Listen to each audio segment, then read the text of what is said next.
When we started this podcast, it seemed like we had to figure it all out on our own. Scripts, setup, filming schedule, logos. It was super overwhelming, and every day seemed to introduce a new decision that needed an answer. When you're starting off with something new, it seems like your to-do list keeps growing every day with new tasks, and that list can easily begin to overrun your life. Finding the right tool that not only helps you out, but simplifies everything can be such a game changer. For millions of businesses, that tool is Shopify. Shopify is the commerce platform behind millions of businesses around the world and 10% of all e-commerce in the US, from household names like Allbirds and Gymshark to brands just getting started. Get started with your own design studio. With hundreds of ready-to-use templates, Shopify helps you build a beautiful online store to match your brand's style. Accelerate your content creation. Shopify is packed with helpful AI tools that write product descriptions, page headlines, and even enhance your product photography. Get the word out like you have a marketing team behind you. Easily create email and social media campaigns wherever your customers are scrolling or strolling. And best yet, Shopify is your commerce expert with world-class expertise in everything from managing inventory to international shipping to processing returns and beyond. If you're ready to sell, you're ready for Shopify. Turn your big business idea into with Shopify on your side. Sign up for your $1 per month trial and start selling today at shopify.com/ranks. Go to shopify.com/ranks. That's shopify.com/ranks. Hello, this is international football commentator Derek Ray, and you're listening to the Ranks FC podcast.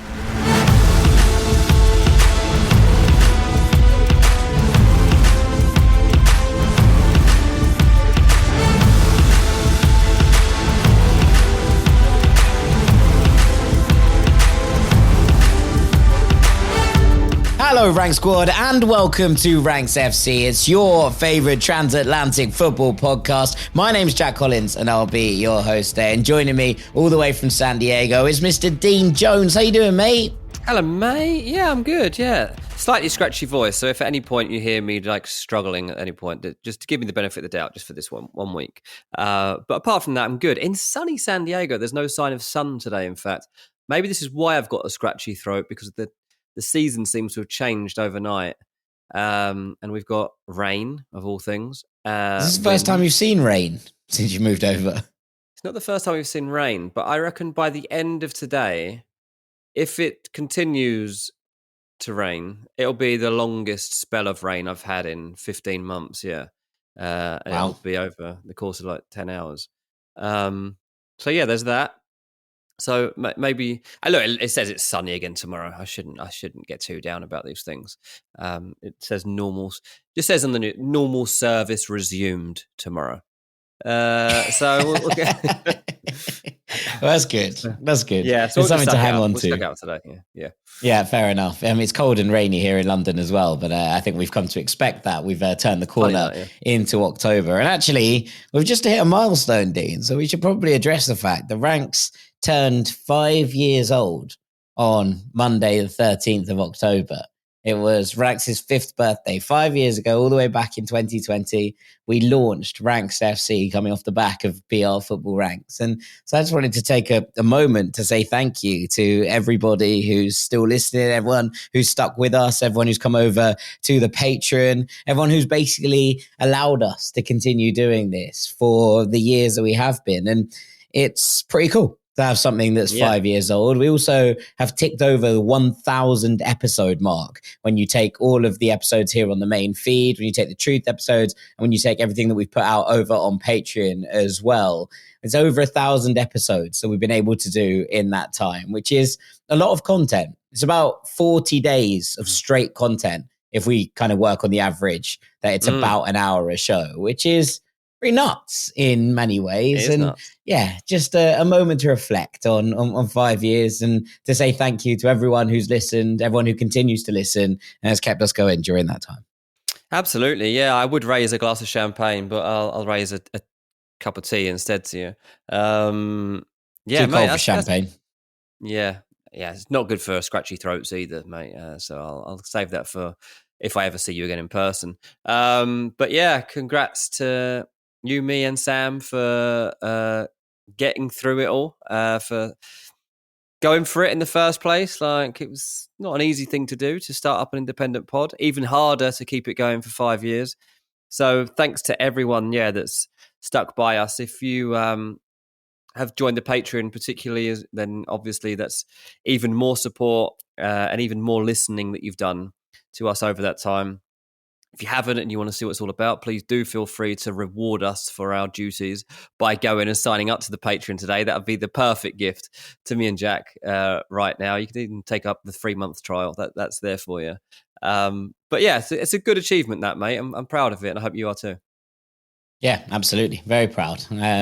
It's tough being a podcast in this day and age, I think, in some ways. I'm not going to go all woe is me. We get to talk about football for a living. But, to try and get heard, I suppose, in a landscape where there are more and more voices, to keep something consistent and hopefully have brought you guys some entertainment along the way, is what we tried to do at the beginning and we're still trying to do now. So we really do appreciate all of you for sticking with us. And anyone that's new, welcome to the party as well, on top of everything else. We still do get newbies. Yeah, exactly. There's been a few recently that have messaged me, and they're reasonably new listeners. So they've dropped notes on my Instagram, which, if you ever want to hit me up, is where you got the best chance of me seeing your messages, on my Instagram. So go and find that. But thanks to everybody that's been part of the party, and we'll be sticking around for a while yet, I hope. Yeah, 100. Here's to the next 5 years, and 500. Actually, in honor of that, his next 500 years, we'll be AI bots living in consciousness. Well, Dylan, by that point. We're going to be going for a while, because my kids are adamant that they are going to be continuing the pod and being part of the pod. So, yeah, I don't know if it's you and them or if it's like just them. I don't know, mate. Godfather figure at the end here, just looking after it. The boys and Arlen as well, Sam's little fella. All just getting on it and making sure that Ranks lives forever. Sam did message me, actually. He went to Peppa Pig World a couple of days ago and he saw Robert Sanchez there.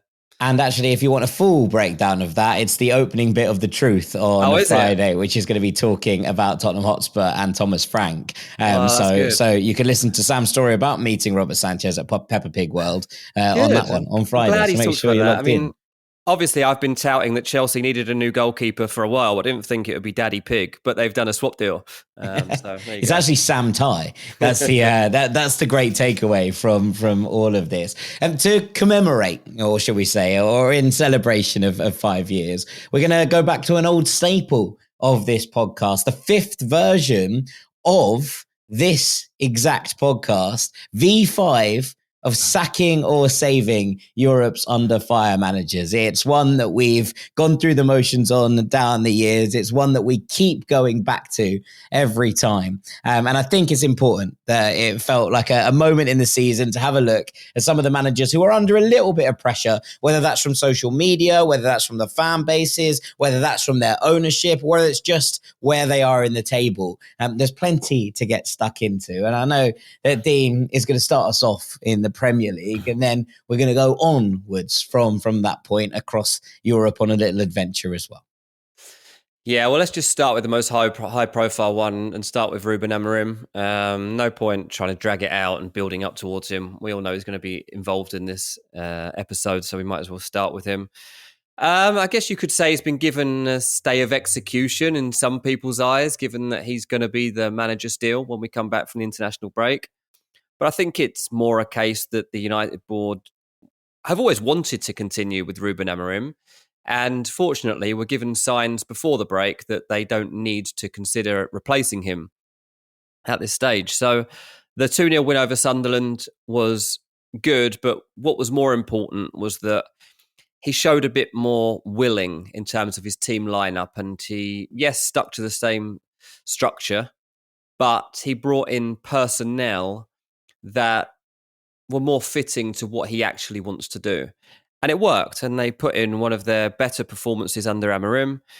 And they gave the fan base and the ownership some hope of what might be possible if they could start to produce some consistency and one day maybe get those 5 wins in a row. That means that lad on the United strand can finally cut his barnet. So, look, I think it's going to be interesting from here. I reported last week on Team Talk that there was a really important thing that happened over the course of this international break, or didn't happen, I should say, and that's that they have not put together a shortlist of options for candidates to succeed Ruben Amorim, which, if that Sunderland game had not gone well, would have happened. That was the natural time for them to sit down together and start to draw up candidates to become the next Man United manager. Now, as it is, Amorim's going to go back into the domestic calendar and be able to focus on his job. And that is important. And that's one of the reasons they didn't want to discuss it, because they feel that he doesn't need extra weight. He doesn't need the list leaking out. He doesn't need details of a meeting leaking out. And for now, they don't want to even have that meeting. Look, there are people within the club, one or two figures that are always in charge of, applying data to managers out there and seeing who would best fit the vision that they have going forward, who is like Amorim, who would do something with this squad, whatever it is, however they apply data and metrics and personality profiles to what they're looking for. There are people within the club who have that specific job and responsibility. But there hasn't been a time yet when they've sat down as a group to discuss the elements and the candidates that would crop up next. So I think that's important to point out, and it's an important show of faith in Amorim himself. So now we come into this little period of basically 4 games where Amorim again has to prove himself, because otherwise there is a chance that in the next international break, a group of people do get together and say, okay, should we actually put together this list now? So we need some sort of consistency here from Ruben Amorim. And it's not just like go and get a result at Anfield. It's not then go and beat Brighton. It's not as cut and dry as that. It also comes down to the application of performance and the manner of performance and how Amorim is building something. They need to see that this is coming together. And until recently, there wasn't really any sign of that. Now, they're not getting carried away by beating Sunderland, a newly promoted team, but they were kind of encouraged by it, I guess is the best way to put it. So can Amorim do it? It's got 4 games. They're not the easiest games, to be honest. Like there's a few tough ones along the way, but they're also the sort of games that you would measure yourself by as a manager of Manchester United or a fan of Manchester United, and believe that you could come out the other end of it with a spell of form that's kept you in touch with the Champions League positions, which is the ultimate aim for Amorim, is to stay in touch with those places. And right now they're just about there. So they've got Liverpool at Anfield at the weekend, then they've got Brighton, then they go away to Nottingham Forest, and then they go away to Tottenham Hotspur before we have another international break. And this is a key period for Amorim. Save or sack? That's quite the question. At the moment, obviously, saving. And I'll be honest, mate, I think it's the right decision. I've been very critical of Amorim. I think that he's too stubborn. I think that sometimes he's too emotional. I think sometimes he doesn't accept enough blame for his own shortcomings. But, I mean, there's no point changing. There's no point ripping it all up at this point. Like, you went all out for Amorim. You paid all the money to change the last manager, get this manager. You believed in a project. We're a year down the line or whatever. And what's the point of paying him loads of money to leave, paying another load of money to get someone else, not really knowing that it's a guarantee of success going forward? So I actually do want to see United to see this through. Like, they've changed manager enough times in the last 10 years that they can see it doesn't necessarily bring the long-term results that they want. So why not, for now, stick with this and believe in Amorim and even publicly show support, to be honest. Be more outward in that you do believe in what's going on here and that there is more to come in January and there's more to come next summer and that Amorim's your man. Yeah, I mean, look, I think to pull a comparison from a different sport briefly, think about Formula One car. You develop a car, you bring in a driver at the start of the season, and it's waited for them, etc. I did not see this coming. Carry on. No, I know. But then halfway through the season, you just change the driver to someone who's completely different. Yeah. They're not going to have a good time with the car, right? Like it never saves the system. And I think that where United are, and look, what Sir Jim Ratcliffe came out and said the other day with the 3 years, obviously took a lot of headlines, right? And that's fine. But I actually thought the messaging was quite smart. I actually thought that from a kind of what you're saying here and your communication with the fan base and the wider football world, obviously there's going to be a little bit of ridicule. People being like, 3 years, we're a year into this one. In fact, when we did the last iteration of sacking or saving Europe's under fire managers V4 on October the 9th, 2024, we spoke about Eric Ten Hag. And it didn't take long before he was removed from his post and replaced with Ruben Amorim. And so, look, you know that I'm an Amorim fan just generally. That doesn't mean that I think he's done a perfectly brilliant job with this Manchester United team, but also it's been geared towards him in terms of the signings that are being made and the way the squad makeup is happening. And I don't think that it means that Sir Jim Ratcliffe is going to give him 3 years to sort this out. I don't believe that, especially with the whole Project 2028 thing that's going on with Manchester United as well, right? Like, I don't think that they're going to just stick blindly with him for 3 years to see if it works out. But I do think it gives him a bit of breathing space. And I'm slightly more long-termist on that one than you are. I think they'll give him to the end of this season. And I think that would give, a year and a half in terms of where it's been. It would also potentially give them a space that if this hasn't gone to plan, they can reset at the beginning of a new season, and potentially bring in players and change players around in far more of a way than they could mid-season trying to shift all the pieces together. I think that's probably what the messaging really means in terms of allowing the fan base to be like, okay, step back from it a bit. Yeah, there are going to be ups and downs. There's going to be loads more games where United fans are frustrated with the way that the team are playing. I don't think that's going to change overnight. United are not going to become a title challenging team or potentially even a Champions League challenging team in the course of 6 months. But I think that they will improve over the course of this season.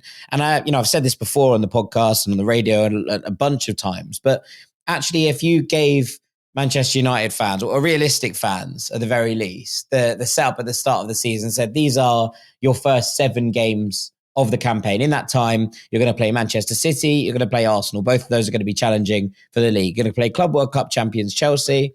You're going to be away at Brentford and Fulham, and you're going to be at home against Burnley and Sunderland. In that time, you're going to win 3 games, draw 2, draw 1 and lose 3 games. I think people would have generally said that was probably par for the course.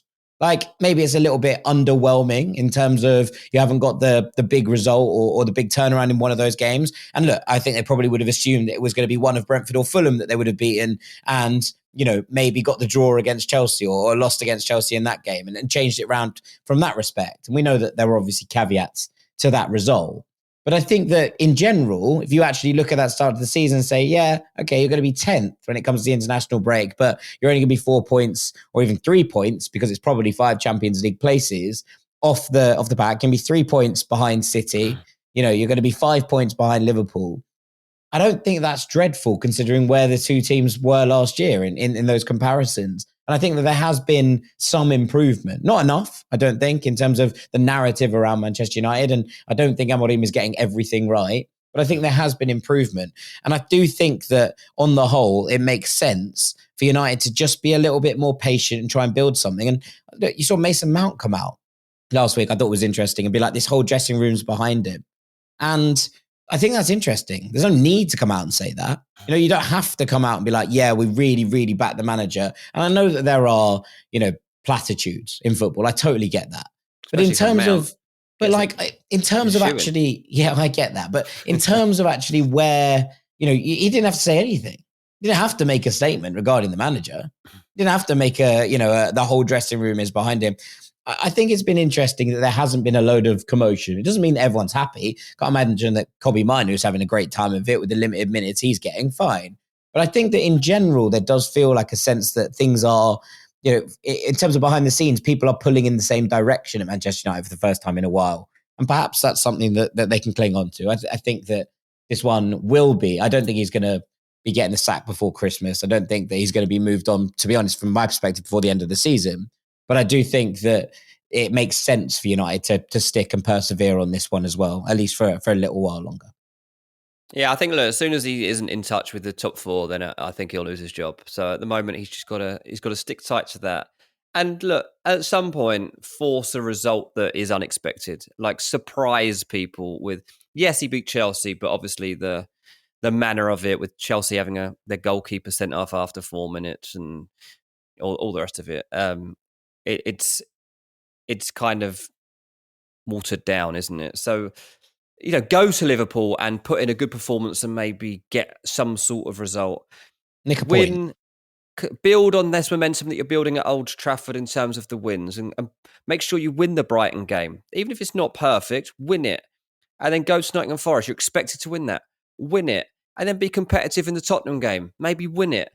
Like that, they just need to tip things in the winning favour. Tip the scale. The scale isn't too far off the middle, but it needs to be tipped in a certain direction. Yeah, it tends to fall the wrong way, and they need to start getting it tipping the other way more often than not. Yeah, 100%. 100%. Right, let's move on to our second manager, shall we? Who are we going for? Next up, mate, is going to be Ange Postecoglou, a guy who never should have been given the job in the first place. We've been quite outward about this. If you listen to the Patreon, you'd have known straight away that the reaction from both of us was not out of ill will to Postecoglou necessarily, but no, I love Ange. We know this, but it was like, what are you doing? Like, this is just a terrible idea. Like, less than 6 months ago, Nottingham Forest was the place to be. They were together. They were winning. They were qualifying for European football. They had a manager in Nuno that everybody liked, that was other clubs wanted. And they set themselves up for, what is to come this season, which is that European football, and even got promoted to another level of it that they didn't even think they'd be getting. So that was all very nice and rosy. And obviously through, whether it's internal politics, whether it's a rash decision, whether it's too much emotion involved, we can all have our opinions on that, and we can all read about that and read between the lines. But ultimately, Nuno is now the West Ham manager, and Nottingham Forest and Marinakis have decided to appoint Ange Postecoglou. Just a bizarre appointment, because if for nothing else, the squad just didn't suit him from day one. And you look at what Nuno was building with Forest and had already got out of the group of players, and then you thought about what you knew from Postecoglou and what he'd done at Tottenham and where he was trying to take that, and you're just like, this doesn't make any sense. Like, everything he would want in a team isn't already here, and he hasn't got the time and space to quickly implicate what he's going to want to do. He's going to need a transfer window, at least one, probably two. And he admitted himself that, because things had gone so well for the club generally, he wasn't in a situation where he would get a long honeymoon period. It's not often as a manager you get to come into a club that's been doing so well. You're normally taking over a club that's been cemented in the bottom four. Yeah, it's really rare, isn't it, that you come into a place that actually everyone kind of felt together and on the up. And I suppose in some ways it makes it difficult, because not everyone's going to rally round you and be like, right, this could be the guy that gets us out of this. It's a very different feeling. Yeah, exactly. And so, of course, Forest under Nuno had a very structured setup, and they had a good foundation, and defensively they were solid. And Postecoglou doesn't really play football like that. He likes a bit of a basketball match. He likes to play a bit risky. He likes to go and score goals. And things have not started well for him. And he's really, really scrapping for a win right now that would really settle things down. Part of me is surprised he's even still in the job, to be honest. I think Marinakis has gone for him with too much emotion involved. I think he hasn't reflected on the pressure that there is on Postecoglou, given that things generally did not go well at Tottenham last season at all, until they obviously go and win the Europa. But even to win the Europa, he changed his think. He came away from the Europa competition, from how he would normally manage the team. It became so important to saving his job and to trying to win it. He played differently, and he did, and he obviously won the trophy, which was great. But he's not doing that now. And so when we're judging him at the moment, it's not just on the few games that we've seen at Nottingham Forest and how they are way worse than they were under Nuno. We're also still judging him on the fact he was rubbish with Tottenham and they not nearly got relegated, but they were only 1 point, one place above the relegation zone. Obviously, there was a points difference that meant they were okay, but they were dreadful. They lost most weeks. And that's not okay. In a different season, that would have been very, very uncomfortable, I think. It would have been horrendous, disastrous. He's already hearing chants of you getting sacked in the morning from his own fans. Postecoglou is a dead man walking. There is, in my opinion, no way he turns this around. No way. Yeah, I mean, look, I'm a well-documented Ange sympathizer. Yeah, you're actually in a Facebook group, aren't you? Yeah, the great and sympathetic group. Yeah, that's what it's called as well. It's the only time I see you commenting on Facebook. Yeah. Me just being like, give the big man time. Look, I've said this, and my slightly unpopular opinion on Nottingham Forest and them changing manager is that I actually don't mind them moving away from Nuno. I think they probably should have done it in the summer if they were going to do it.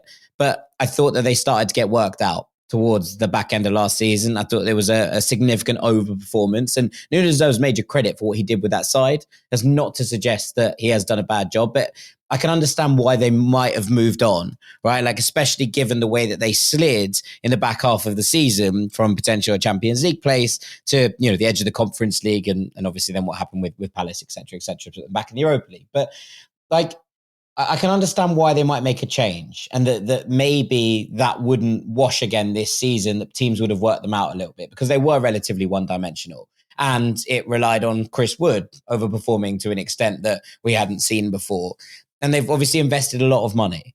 So you look at it, and I also think that from a squad perspective, they're one of the very few teams in the Premier League where the squad is probably big enough and deep enough that actually if you wanted to change things around from a tactical perspective, you do have the personnel. You've just got to work it out. I think Ange's been caught in a bit between the cold rock and the hard place here because he obviously doesn't want to change everything in one go, because obviously there was success had last season utilising those players and that personnel. But also those players don't necessarily suit the way he wants to play in the same way. Now, I don't think it's going to be long before Igor Jesus becomes the go-to number 9 because Ange needs a number 9 that can press. I think there are certain players, someone like an Elliot Anderson should slot straight into this in the same way. I think an Alexander Zinchenko, for example, coming in from left back and inverting into midfield should suit Ange Postecoglou, on paper.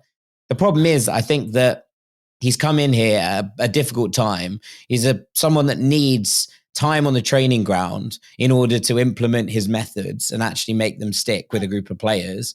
And I don't think he's going to get that because in the international breaks, there are plenty of players going off on international duty during the actual same season itself with European football to contend with. It's not like they have loads and loads of time between games. I just don't know if this is going to work. Now, I think they will probably give him till the next international break to try and work it out. But it's not an easy run of games, this, from a Forest perspective. I think they've been better in the Europa League than they have been in the Premier League. And you're perhaps a little bit unlucky not to win that first game against Betis. Maybe that would have changed the trajectory of things a little bit.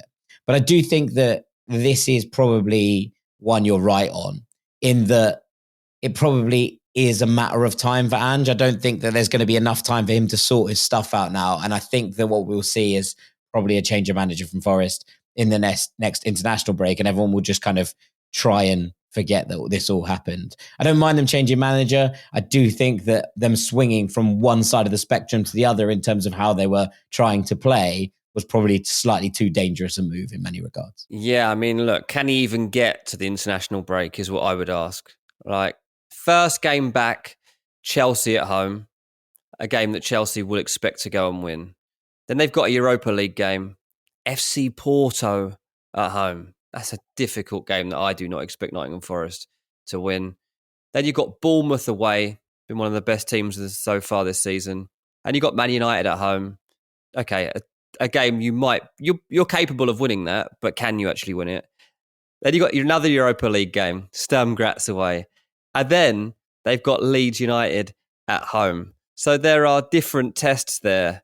But if he is actually still the boss by the time we come out of the next international break, then honestly, I think he's done extremely well. Fair play to him. But at this stage, I would just say, look, don't even waste any more time here. Sack him and find a solution to this. Get someone who's actually going to turn this around, because he ain't going to be the man. I mean, look, I don't know if someone comes in here and wins a load of those games anyway, so I would give you the opportunity. But in general, I think that you're probably right in that he is almost certainly a dead man walking in that role at Forest. And what they do next is absolutely anybody's guess. Right, we're going to take a break there. We'll come back to a few more managers in part 2. Stick with us here on Ranks FC. Welcome back to Ranks AFC. Jack Collins and Dean Jones with you. We're talking sacking or saving Europe's under fire managers, a podcast stalwart back for its 5th edition. We've talked about Amorim. We've talked about Postecoglou. Where are we going next, Dean? We're going to the bottom of the Premier League table, mate, because if you're ever going to be under pressure, then surely if you're bottom of the league, that's the place it's going to happen. Vitor Pereira, the Wolverhampton Wanderers manager. Save or sack? Well, he just got a new contract, so this is confusing. Don't usually see backing to this extent, but he's got a 3-year contract extension, which don't know if that's a good idea. But I guess you kind of want the guy to know that you believe in him. And I'm sure there are other reasons too. But ultimately, does any of it matter? Wolves right now, bottom of the Premier League after 7 games. They've only got 2 points. And this is a results market. So I don't care whether you just got a 3-year contract extension or not. You got to start winning games. The next 4 for Wolverhampton Wanderers does give them hope. They've got Sunderland away. They've got Burnley at home. They got Fulham away. And they got Chelsea away. This is a great opportunity for Wolves to go and do something. They've also got a Carabao Cup game at home to Chelsea. So, yeah, this period before the next international break for Vitor Pereira, I think, is very key. Because if he came out of that spell badly, surely you're not sticking by him for too much longer. And be cemented to the bottom of the Premier League 11 games in is a whole lot worse than after 7 games. So interesting to see what decision they make here. At the moment, it really does sound like any checks you make, they seem absolutely adamant that they are not considering sacking Pereira, despite the poor start to the season. As I say, it's only a month since he's been given his new deal. It's a vote of confidence. Obviously, we see votes of confidence sometimes as something which lulls you into a false sense of worthiness, almost over security. Security, but worthiness over your role.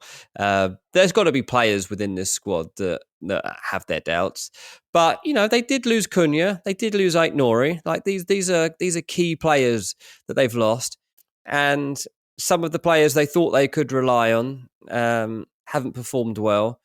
And equally, I think Pereira's got to take some of the blame for the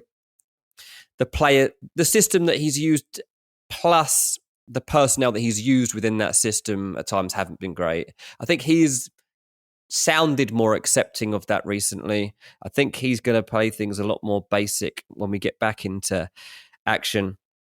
But this is a big decision now on whether to stick or sack. I'm quite torn over it, to be honest, because I kind of like the idea of giving him an extension and being like, no, go on, mate, we believe in you. Like, we want you to have no worries. We don't want you to have any other stress. Like, you're good to go.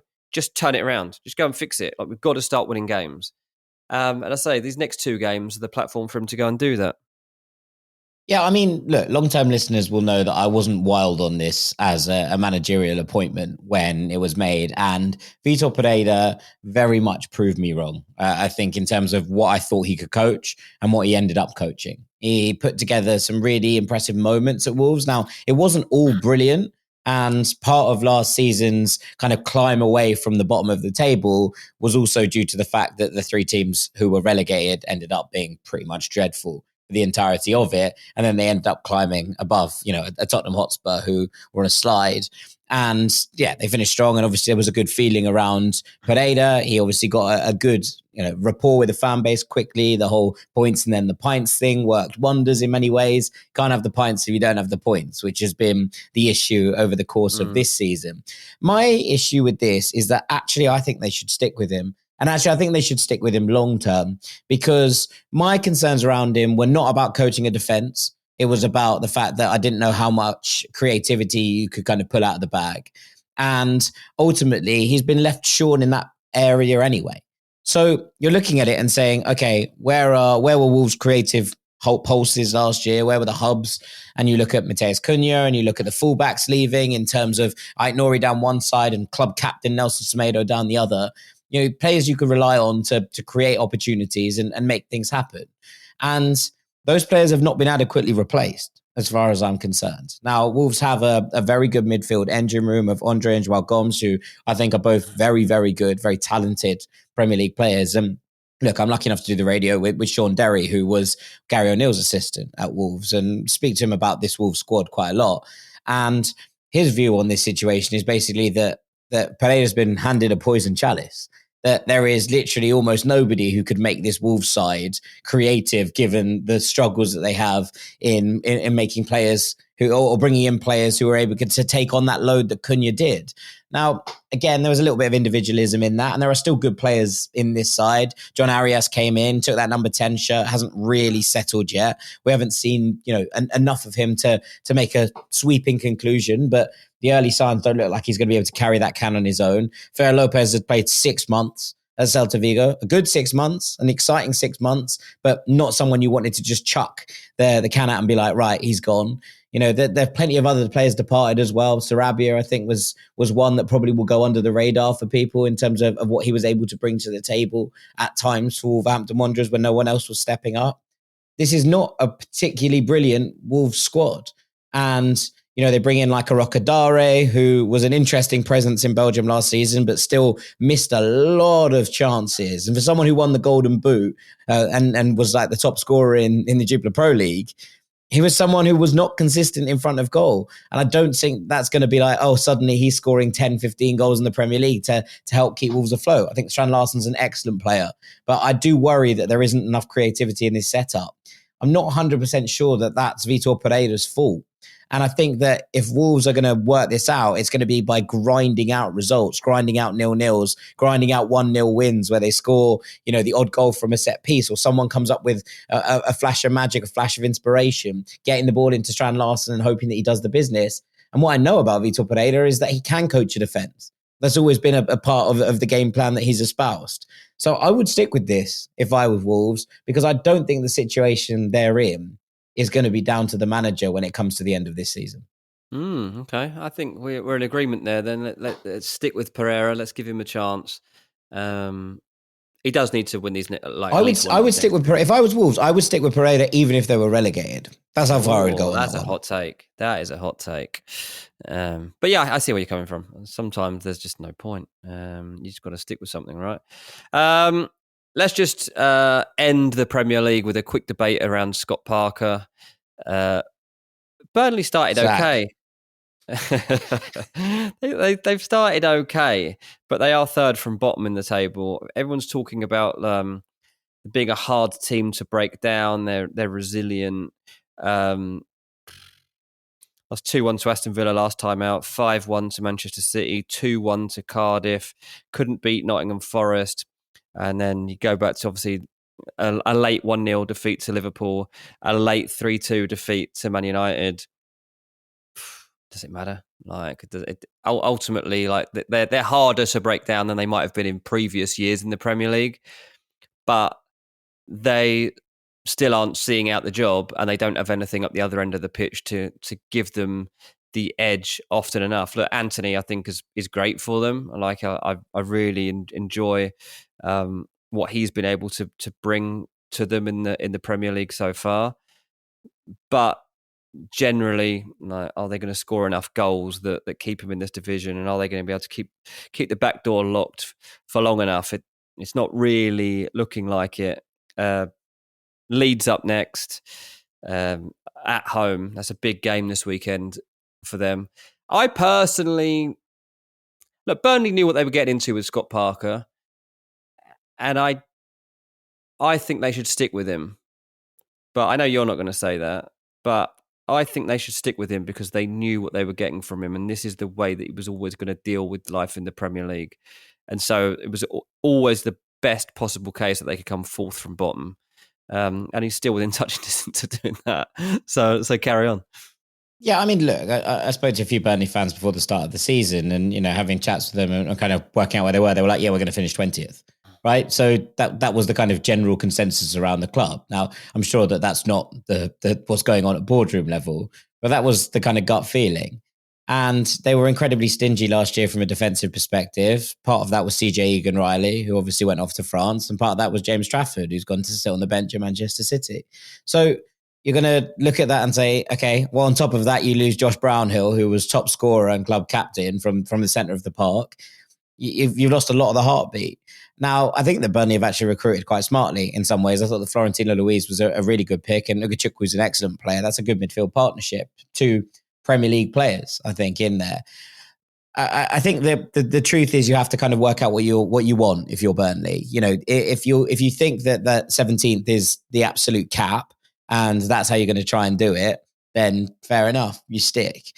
I think what I've learned with Scott Parker is he's a very good championship manager if you have the best side in the division, right? Like he's taken up a Burnley side who were in the Premier League the season before. He's taken up a Fulham side who were in the Premier League the season before. He's taken up a Bournemouth side who were incredibly good, right? Like you're looking at that and saying, well, okay, you do a thing well here in that you put a squad together, but you can't coach an attack. I remember watching Fulham under Scott Parker in the Premier League in that 2020-2021 season. And look, I do think he has come on as a manager since then, but Fulham scored 27 goals in the course of that season. And we scored like 8 goals at home. It had a good attack. Like when you look at the team now, and you're like, how did that team not score goals? Yeah, I mean, look, it was Alexander Mitrovic was benched for much of the season. It was bizarre and quite painful to watch at times. And so I'm being a little bit facetious when I say sack at the top there. I don't necessarily know if Burnley should get rid of Scott Parker, but I would be pretty comfortable putting quite a lot of money on them getting relegated if they stick with him. Now, they might well get relegated either way, and they might look at it and say, well, Scott Parker brought us up. He might bring us up again. But those yo-yo clubs have been a bit of a feature of Scott Parker's tenures during his time when he's brought a club up to the Premier League, and he's either been sacked immediately in the season afterwards or he's brought them straight back down again. And I wonder if you're trying to break a yo-yo cycle, if that's what you're looking for in a player and in a manager. So, yeah, I don't think that Burnley are going to score enough goals. I don't think that they're defensively sound enough to try and grind it out. And I think that, it's a question of the manager isn't going to pull something out of the hat to turn it around. I don't think he's got that in his locker. But I don't know if anyone does to kind of coax this out of this Burnley squad. And I've just said that Wolves should stick with Vitor Pereira. So if Burnley are comfortable with that idea and they don't want to take a risk, I can understand that from my perspective. Yeah, absolutely. No, we'll see. Obviously, all these teams have their own expectations and beliefs. And I think they'll give Parker every chance they possibly can. Maybe late stages of the season, they'll change just for someone with a bit more thrust to try and keep them up because it's worth so much. But for now, I can't see him going anywhere. Yeah. Okay. All right. Well, let's leave the Premier League behind and let's go quickly to La Liga for another big name. And there might be a little bit of questioning looks when this one's thrown around. But, Dean, I want to talk about Diego Simeone at Atletico Madrid. For what it's worth, I don't think he's going to be going anywhere, right? But this is one of the highest paid managers in world football. For a long time, he was the highest paid manager in world football. And I do think he's under a little bit of pressure. I've been talking to a variety of people. Obviously, Rory was on here for our La Liga preview. And there's a level of this where the kind of discussion point that was said, Rory Barlow, was the natives are getting a little bit restless at Atletico Madrid. And I can understand why. Bear in mind, this is an Atleti side who are currently on a 4-season trophy drought. And over the last 2 summers, they have spent around £300 million, right, in terms of bringing players in. So this summer, we saw Baena come in, who was the most creative player outside of the big two in La Liga last season. I think only Lamine Yamal created more chances than Alex Baena. Johnny Cardoso came in, who was excellent at Betis. Thiago Almada came in a bit of a strange deal in many ways. Also, they bring in David Hanko, who was excellent at Feyenoord, friend of the pod as well. Matteo Ruggeri from Atalanta, who felt like a good pickup. Mark Pubil as well. They felt like upgrades long-term in terms of their two fullbacks. And then last summer, they brought in Julian Alvarez, Conor Gallagher, Ruben Amorim, Alexander Sorloth. They spent, just shy of 200 million euros on those players.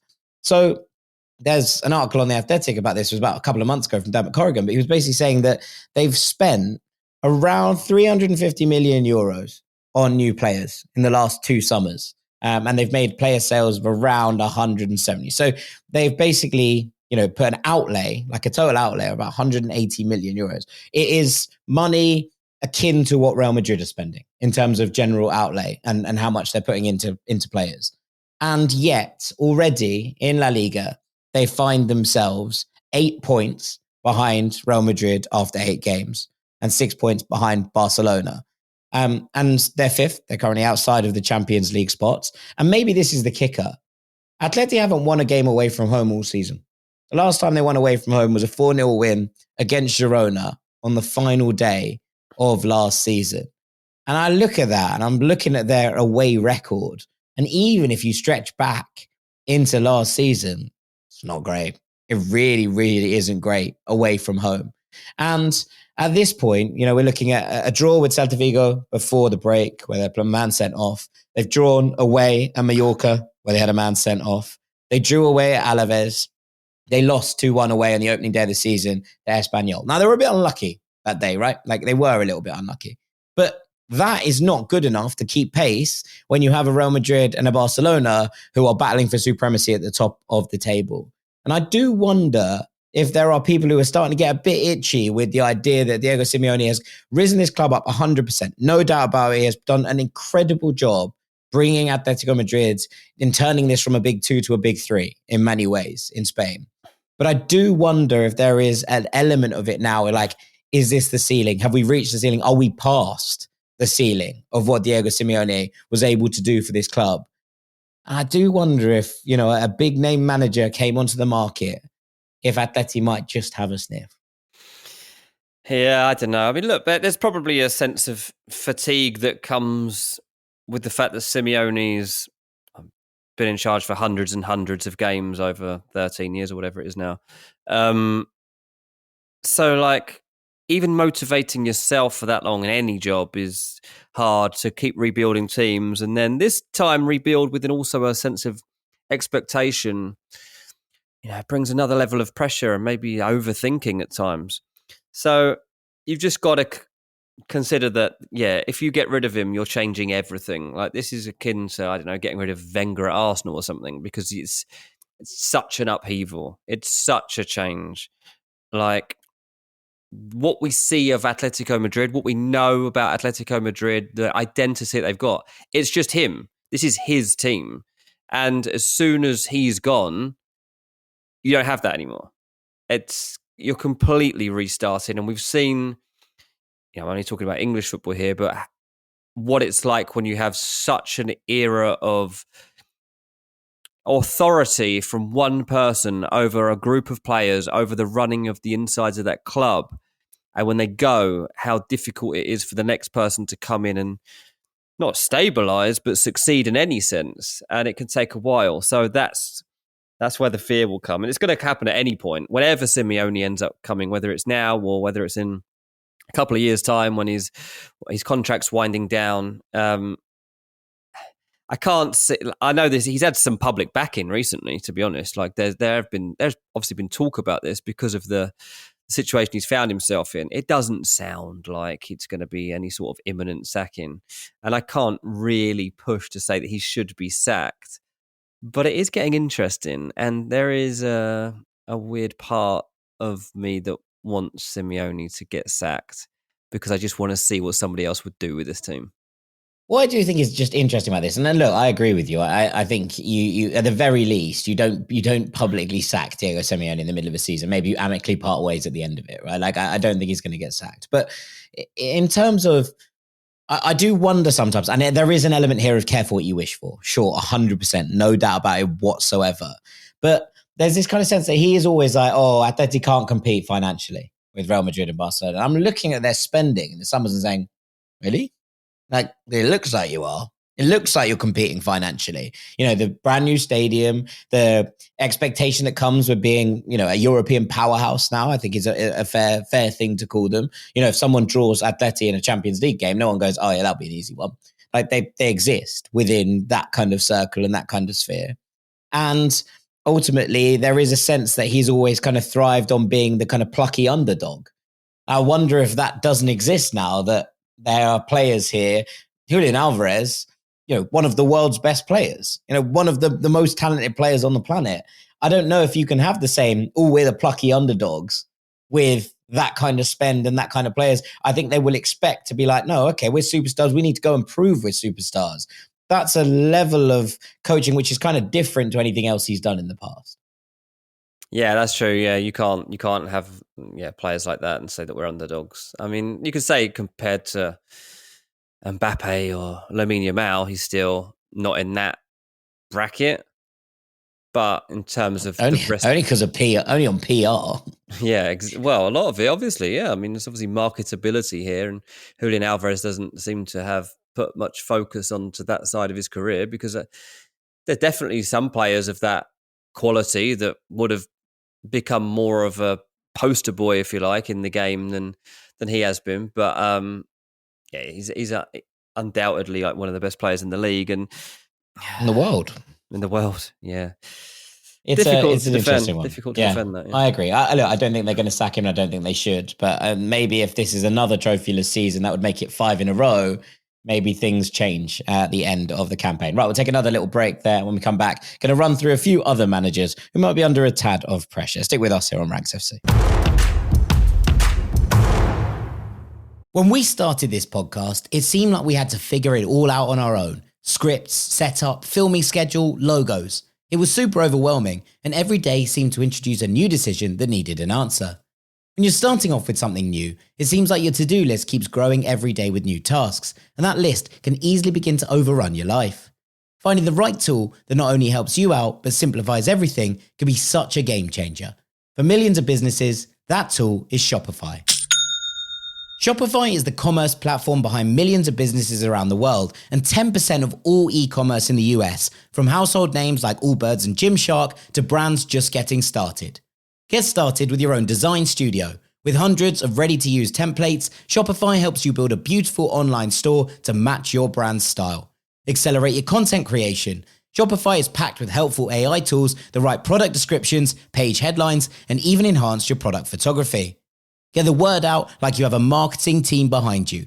Easily create email and social media campaigns wherever your customers are scrolling or strolling. And best yet, Shopify is your commerce expert with world-class expertise in everything from managing inventory to international shipping to processing returns and beyond. If you're ready to sell, you're ready for Shopify. Turn your big business idea into with Shopify on your side. Sign up for your $1 per month trial and start selling today at shopify.com/ranks. Go to shopify.com/ranks. That's shopify.com/ranks.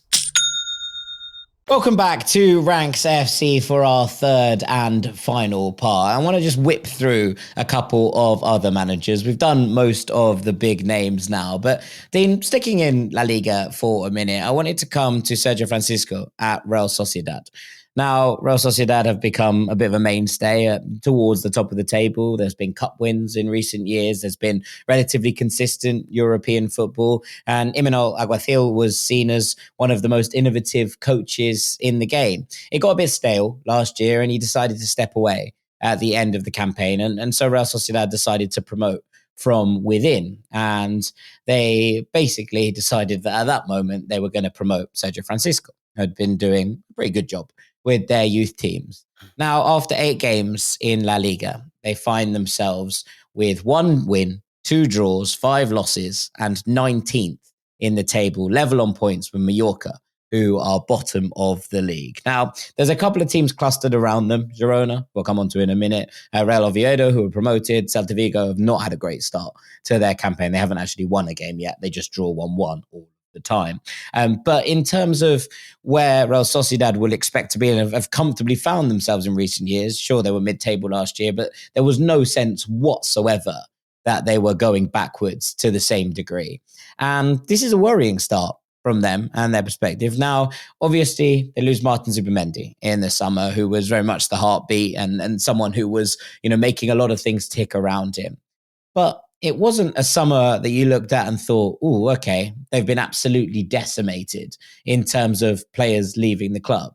And even though last season wasn't particularly brilliant, you're looking at it and saying, well, they should be able to kind of maintain at the very least. But they've made this coaching change that comes from a different element. Now, they've never really been able to find the centre forward to replace someone like an Alexander Isak. And it's been a variety of different people, but mostly Oyarzabal basically playing as a number 9. And we haven't seen much of Umar Sadiq at all this season. But they brought in some interesting players in the summer. Kaleta Sarr came in from Lyon. Gonzalo Guedes came in from Wolves. Carlos Soler came in from PSG. And Yanga Herrera came in from Girona, who we know is a good La Liga player and someone who can kind of maintain at this kind of level. There's been very little to get excited about from a Real Sociedad perspective. They concede far too many goals. They don't really look like scoring all that much. There's no real excitement about them. And Anoeta, which had been such a difficult place to go for so many years, doesn't seem to inspire the same kind of fear in opponents that it has done in years gone by. You see teams kind of rocking up there and getting results. We saw, them go to Real Oviedo and Oviedo picking up their only win so far over Real Sociedad in a magical moment for them, but another kind of real downer in that regard. Their only win has come against Mallorca, who are the only team below them. And whilst they did give a good account of themselves against Barcelona, I think you're kind of looking at it and saying, this is not sustainable from the perspective they're in. Now, Francisco is obviously a relatively young coach. He's 46 years old, but this is his first senior job since he was in charge of Real Union, who were, down in the 3rd division at the time. And he's kind of worked his way up through the Real Sociedad C team, then through the B team, and done a really good job kind of working his way through the club. And they like to promote from within, both from a playing perspective and from a managerial perspective. And considering the way that Basque managers seem to have taken over the world in many ways, I can see why they're trying to do that from that perspective. But I do think that this looks a bit uncomfortable. Now, I think he's going to get a couple more games. I think he's going to get a few games to turn this around. But unfortunately, if there's not a win or two in the next couple, you're looking at it and saying, oof, I think in the next international break, you could be in real trouble. The next 3, he's away at Balaídos to play Celta Vigo. So we know that one will end 1-1.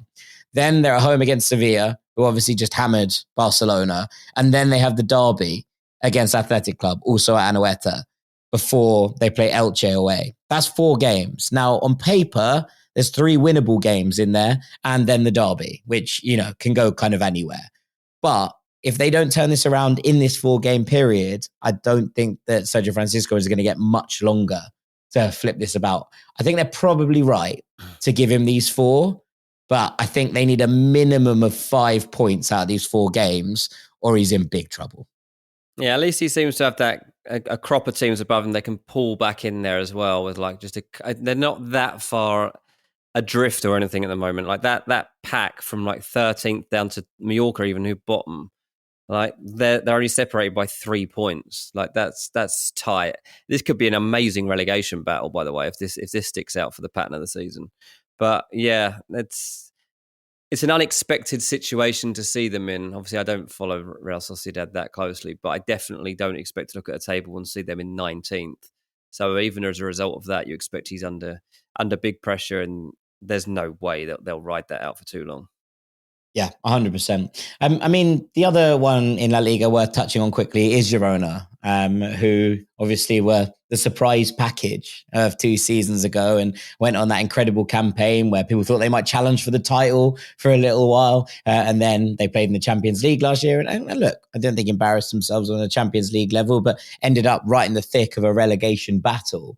And their start to the season has been pretty dreadful from their perspective once again. It has been pretty ugly to watch, I think, across the entirety of it. And look, a couple of weeks ago, they were bottom of the table.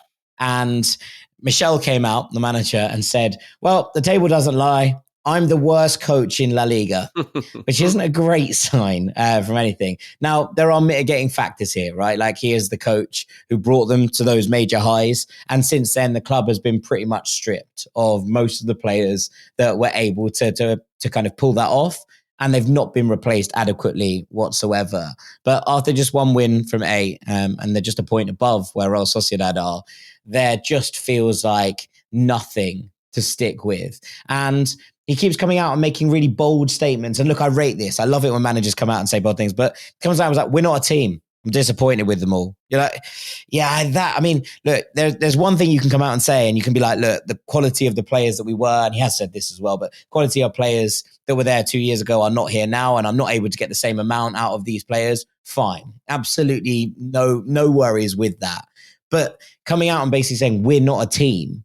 I'm disappointed with these players.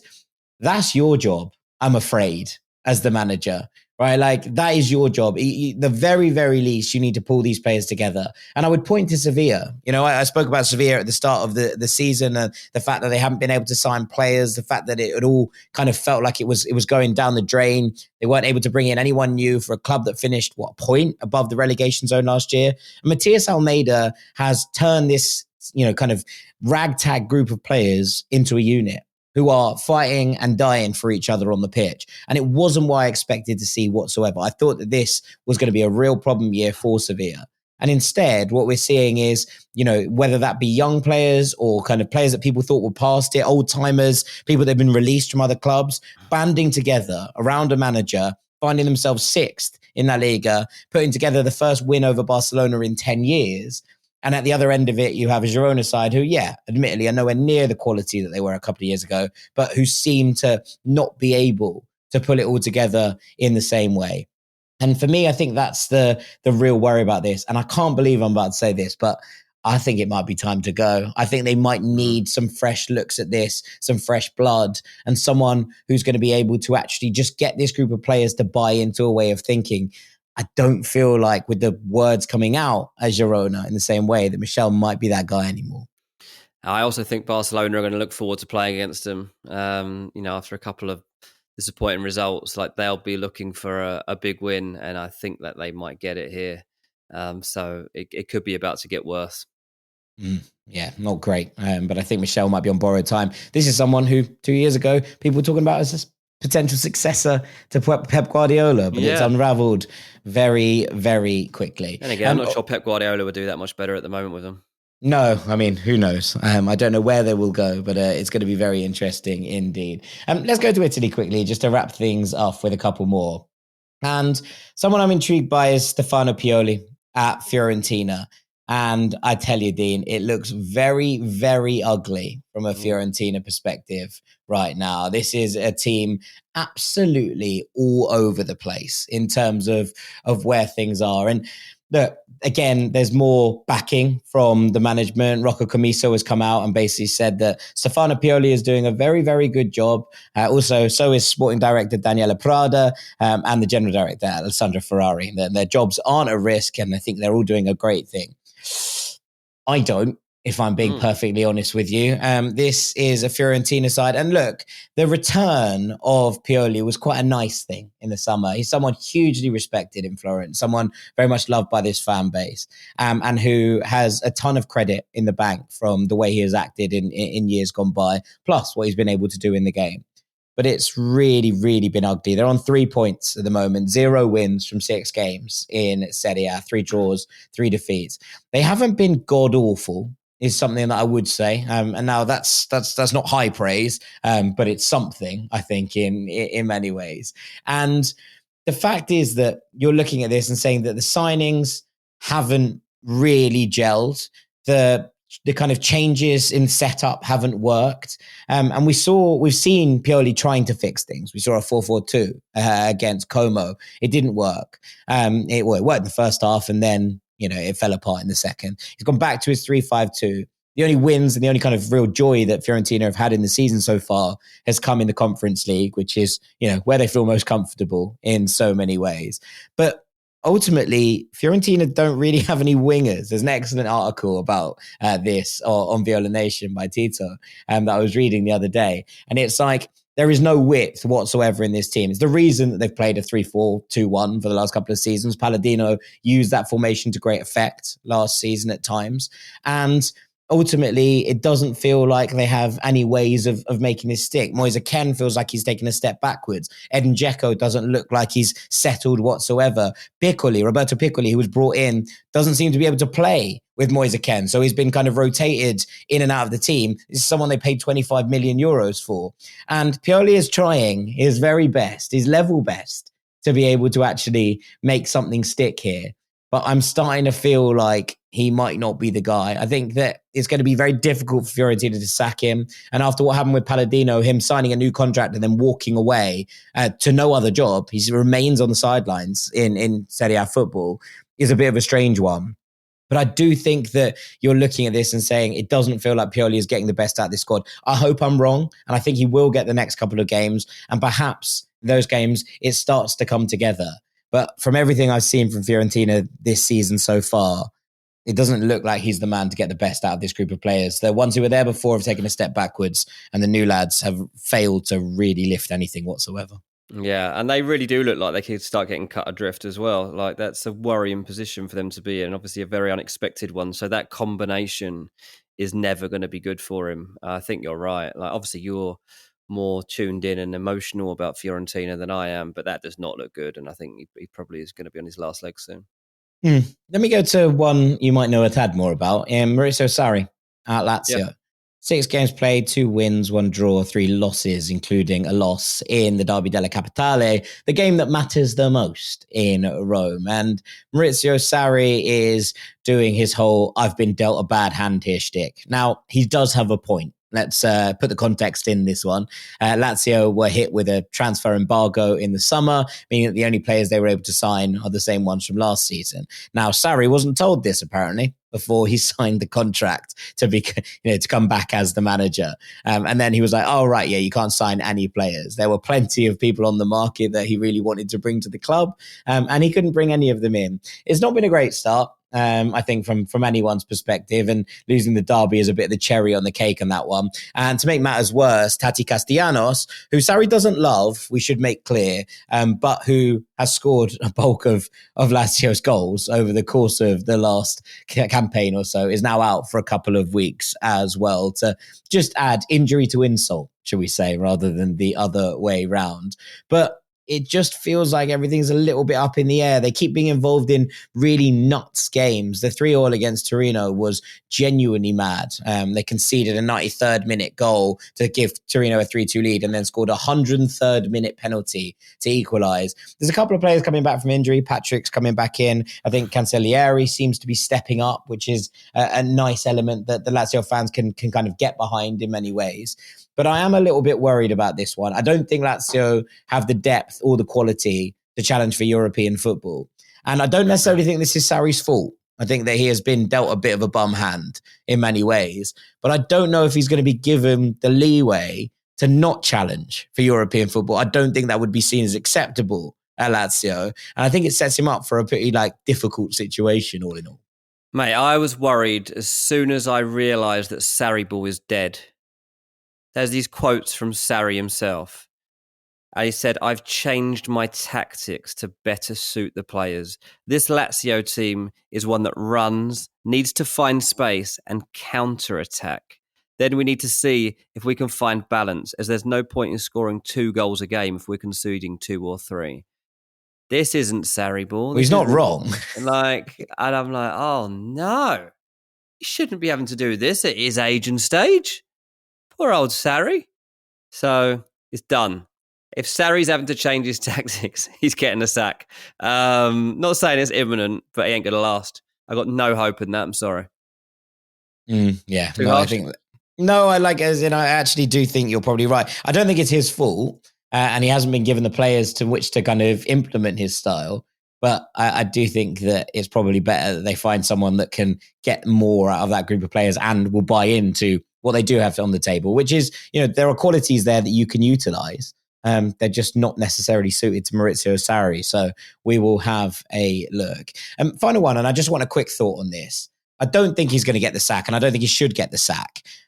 But there is a feeling around Juventus that Igor Tudor is doing a bit of a Thiago Motta. They've drawn their last 5 games in a row. Now, one of them was that nutty 4-4 draw with Dortmund. But since then, they've drawn with Verona, they've drawn with Atalanta, they've drawn 2-2 with Villarreal, and then they drew 0-0 with Milan. Now, that isn't a particularly poor result, considering that Milan are up at the top of the table, and Allegri is doing a very good job so far with Milan. But Juve were booed off after a 0-0 draw with Milan. And I thought it was just interesting and something maybe we should just keep an eye on, because after what was a bright start to the season, and bear in mind, Juventus remain unbeaten across all competitions, there's a little bit of fan unrest going on there. And I am a bit, not perplexed. I can understand the frustration with drawing 5 games in a row. But also, I don't know if this is Igor Tudor's fault, I'll be honest. Well, here's one for you, mate. There was Matteo Moretti, the journalist, has said this week that Juve are following Enzo Maresca at Chelsea. They highly on value Twitter? him. No, his actual managing style. They highly value his coaching skills. He's doing well in England, and he's attracted the attention of Juve, who are going to keep an eye on him for the next year as Tudor remains under observation. There you go. What do you reckon? There you go. I'm not convinced that they're going to stick with him. I think that, Thiago Motta had an incredible record in terms of not being beaten in games. He also had an incredible record of drawing games. And that's what basically ended up with Juve firing him and bringing in Tudor in the first place. If he goes down the same route, it could be trouble ahead. It's good for Maresca to have that set up, to be in that conversation too, because obviously there's been talk that he's coming under pressure at Chelsea, which I don't believe is true. I think that Maresca's putting as much pressure on Chelsea as they're putting on him, because he needs 3 positions to complete what he needs to, challenge properly. But so that's interesting. I think that throws things in the mix a little bit. We'll watch out for that. Yeah, keep an eye on it. I would not be sacking Igor Tudor, just so we're clear. But I think that there is some frustration at Juve, and I can understand why the fans are a little bit up in arms in some regards as well. And with that, Dean, I think it's probably time for us to draw this episode to a close. Job, so all mate. that's left for me to do is say thank you very much to you, Mr. Dean Jones. Thank you, mate. I'd just like to point out that one man who's not under pressure right now. Well, there's 2 men. One is you. You've done a good 5 years service, mate. So your job's not Thanks, on the line. mate. So No, don't give me the dreaded vote of confidence. That's the last thing I need. That's not a vote of confidence. You're 100% staying, because otherwise the pod can't go out. Tommy Tuchel. I'm not his biggest fan, but as we're recording this, I've watched England's win over Latvia play out in front of me. England are going to the World Cup. Super Tommy Tuchel, as I'm going to have to start calling him now, whether I like him or not, is leading England to another World Cup. So he will not be getting the sack. So there we go. Thank you to everyone for listening. Do you know who might? Heider Hallgrimsson, Ireland head coach and dentist. He might be going back to dentistry in the near future if Ireland can't start scoring at some goals. So we will see. Right, with that, thank you so much for listening. I've been Jack Collins. This has been Ranks FC, and we will see you very shortly, Rank Squad. Stick around on Friday for the truth and a chat about Thomas Frank at Tottenham, and we'll see you for the next 5 years. Thanks a million for listening, and we'll see you all shortly. Take it easy. Peace. When we started this podcast, it seemed like we had to figure it all out on our own. Scripts, setup, filming schedule, logos. It was super overwhelming, and every day seemed to introduce a new decision that needed an answer. When you're starting off with something new, it seems like your to-do list keeps growing every day with new tasks, and that list can easily begin to overrun your life. Finding the right tool that not only helps you out, but simplifies everything can be such a game changer. For millions of businesses, that tool is Shopify.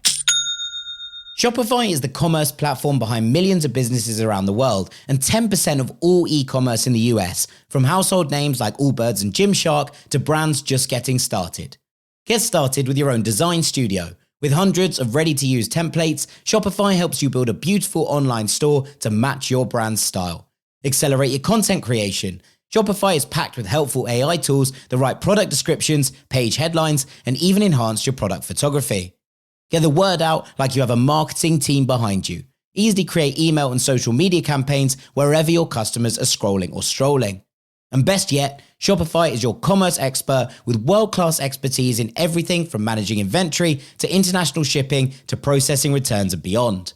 If you're ready to sell, you're ready for Shopify. Turn your big business idea into with Shopify on your side. Sign up for your $1 per month trial and start selling today at shopify.com/ranks. Go to shopify.com/ranks. That's shopify.com/ranks. This episode is brought to you by Progressive Insurance. Do you ever think about switching insurance companies to see if you could save some cash? Progressive makes it easy to see if you could save when you bundle your home and auto policies. Try it at progressive.com. Progressive Casualty Insurance Company and Affiliates. Potential savings will vary. Not available in all states.